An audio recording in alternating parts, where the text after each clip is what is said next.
all shops and markets, especially those that are not selling food, should remain locked.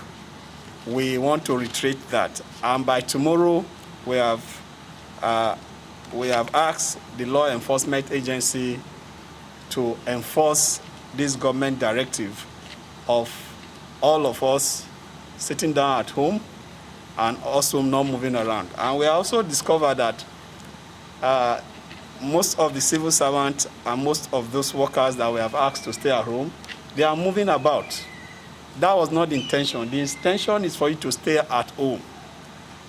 And staying at home will help us to reduce the spread of coronavirus. We are presently contact tracing 111. And you staying at home will help us to reduce this number. Transport companies have been warned and advised that some of these vehicles that go for intercountry transport and are coming to Benin, we must have the manifest of these passengers so that we will help to check if they need to go on self-isolation, and we need to screen them. Environmental sanitation is going on, has started today across the state.